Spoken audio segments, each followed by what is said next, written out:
Hello student, welcome to our YouTube channel Sanra advance education. आज हम पढ़ने जा रहे हैं क्लास 7th की हिंदी व्याकरण की बुक जिसका नाम है व्याकरण एवं रचना। और आज हम इसमें लेसन 10 पढ़ेंगे। लेसन 10 का नाम है वाच्य। आज हम इस लेसन में वाच्य पढ़ेंगे।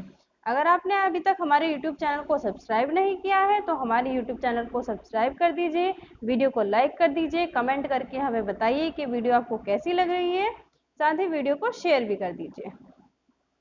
आइए पढ़ते हैं वाच्य। वॉइस।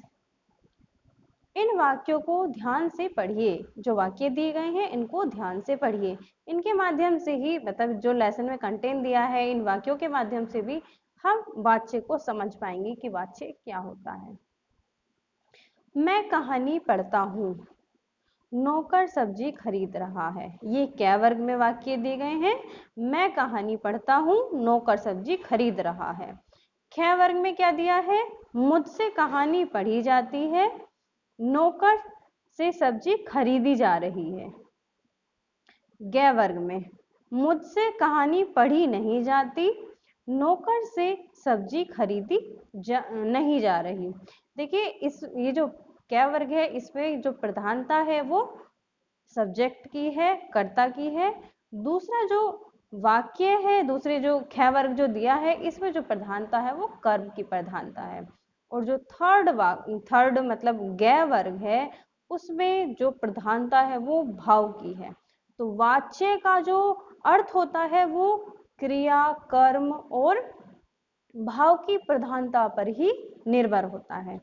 आइए और इसको डिटेल में समझते हैं।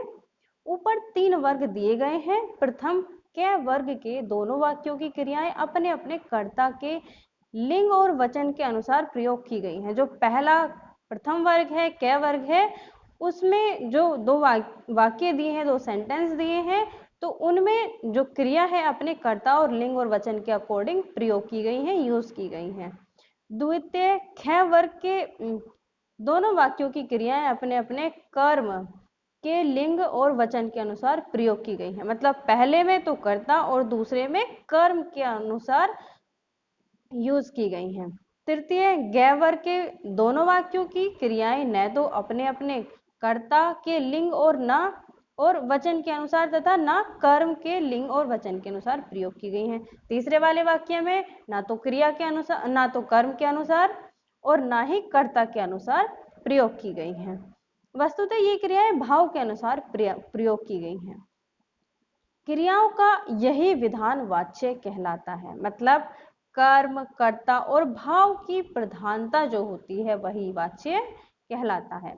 अतः हम उपयुक्त शब्दों में कह सकते हैं कि क्रिया के जिस रूप से यह बोध हो कि वाक्य में क्रिया द्वारा संपादित विधान का विषय कर्ता, कर्म है अथवा भाव है वह वाच्य कहलाता है। ठीक है, जो संपादित विधान है वो क्या है? कर्ता है, कर्म है या फिर भाव है? प्रधानता किसकी है वाक्य में?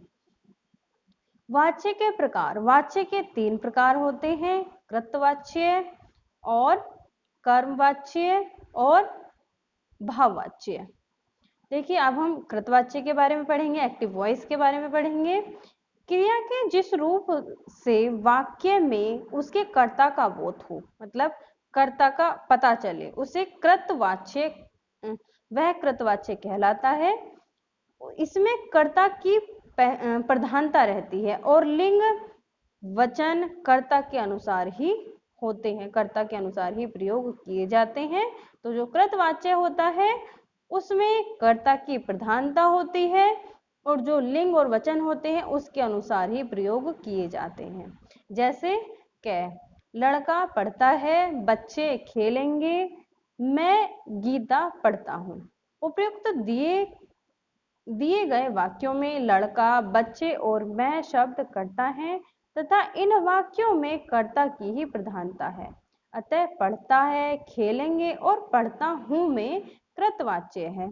इस तरह का प्रयोग कर्ता प्रयोग कहलाता है। ये गलत लिखा हुआ है, कर्ता प्रयोग कहलाता है। अब हम कर्मवाच्य के बारे में बात करेंगे। क्रिया के जिस रूप से वाक्य का उद्देश्य कर्म प्रधान हो। क्रिया के जिस रूप में, मतलब वाक्य जो होता है अगर उसमें कर्म प्रधान है तो वहां पर कर्मवाच्य होता है, और लिंग और वचन जो होते हैं वो कर्म के अनुसार ही होते हैं। जैसे रविंद्र से आम खाया जाता है, शिक्षक से पाठ पढ़ाया जाता है, गीता मेरे द्वारा पढ़ी गई। आप इन तीनों वाक्यों में देख पा रहे हैं कि इनमें कर्म की प्रधानता है, अतः यहाँ पर कर्म वाच्य है। ऊपर दिए गए वाक्यों में कर्म की प्रधानता दिखाई गई है। इनका रूप रचना भी कर्म के लिंग और वचन और पुरुष के अनुसार हुई है, अतः खाया जाता है, पढ़ाए जाते हैं, पढ़ी गई है कर्मवाच्य है। इस तरह का प्रयोग कर्माणी प्रयोग कहलाता है। ये क्या कहलाता है? ये कर्ती प्रयोग कहलाता है और ये कर्माणी प्रयोग कहलाता है। भाववाच्य,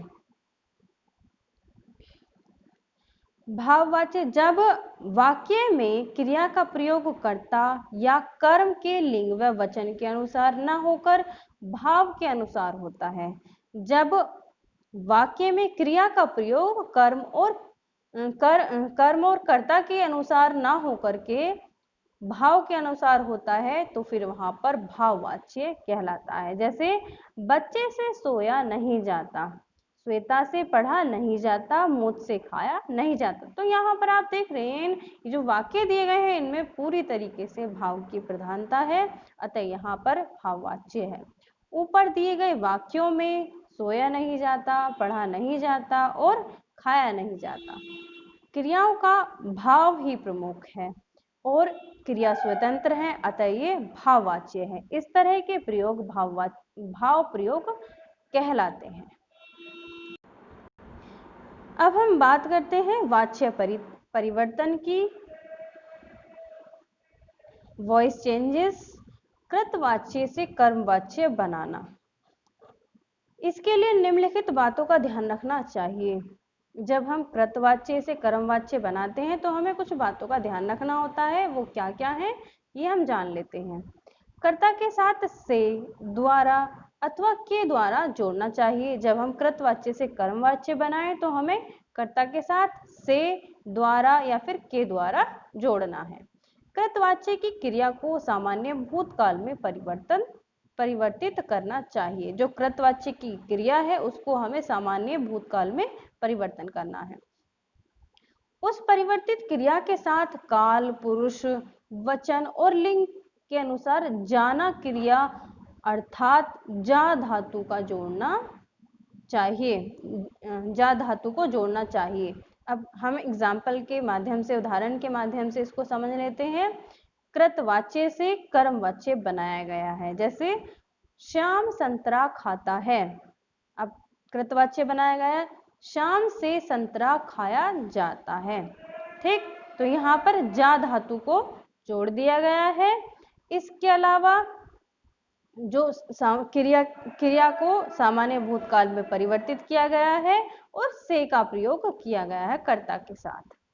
ऐसे ही दूसरा वाक्य है, मैं पाठ पढ़ता हूँ, मुझसे पाठ पढ़ा जाता है। थर्ड, नौकरानी बर्तन साफ करती है, नौकरानी द्वारा बर्तन साफ किए जाते हैं। माली पौधे लगाता है, माली के द्वारा पौधे लगाए जाते हैं। तो इन उदाहरण के माध्यम से, इन एग्जाम्पल्स के माध्यम से आप समझ गए होंगे कि हम किस प्रकार से कृतवाच्य को क्रमवाच्य में परिवर्तित कर सकते हैं। कृतवाच्य से भाववाच्य बनाना, इसके लिए निम्नलिखित बातों का ध्यान रखना चाहिए। जब हम कृतवाच्य से भाववाच्य बनाए तो हमें कुछ बातों का ध्यान रखना चाहिए। वो क्या है जान लेते हैं। इसमें क्रिया अन्य पुरुष और एक वचन में रखनी चाहिए। जो क्रिया है वो अन्य पुरुष और एक वचन में रखनी चाहिए। कर्ता में कर्ण कारक की विभक्ति का प्रयोग करना चाहिए। इसमें आवश्यकता अनुसार निषेध सूचक नहीं का प्रयोग करना चाहिए, मतलब नहीं जरूर आना चाहिए। इसमें क्रिया को सामान्य भूतकाल में लाकर उसके साथ काल के अनुरूप जा धातु का रूप जोड़ना चाहिए। मतलब काल देख लेना है हमें, सामान्य भूतकाल में लाकर के काल के अनुसार जा धातु का रूप जोड़ना चाहिए। जैसे कुछ उदाहरण के माध्यम से इसको हम समझ लेते हैं। जैसे माता जी खाना नहीं बनाती, ये कृतवाच्य की है और इसको हम भाववाच्य में अब परिवर्तित करेंगे। माता जी से खाना बनाया नहीं जाता, भाववाच्य हो गया। बच्चा नहीं खेलता, बच्चे से खेला नहीं जाता। वह नहीं चलती है, उसे चला नहीं जाता। कविता नहीं पढ़ती, कविता से पढ़ा नहीं जाता। तो इस प्रकार से हम कृतवाच्य से भाववाच्य भी बना सकते हैं। तो ये था आज का लेसन, जिसमें हमने वाच्य के बारे में पढ़ा। 3 प्रकार के वाच्य होते हैं, कृतवाच्य, क्रमवाच्य और भाववाच्य, और इनको हम किस तरीके से कृतवाच्य को क्रमवाच्य में कैसे परिवर्तित कर सकते हैं और कृतवाच्य को भाववाच्य में कैसे परिवर्तित कर सकते हैं, ये हमने जाना। Thanks for watching this video अच्छी लगी हो तो लाइक करना, कमेंट करके हमें ज़रूर बताना, और अगर आपने अभी तक हमारे यूट्यूब चैनल को सब्सक्राइब नहीं किया है तो ऐसी ही इंफॉर्मेटिव वीडियोस के लिए सब्सक्राइब करें हमारे चैनल को, साथ ही प्रेस करें बेल आइकन, जिससे हमारी वीडियोस की नोटिफिकेशन आपको मिलती रहे। Thank you.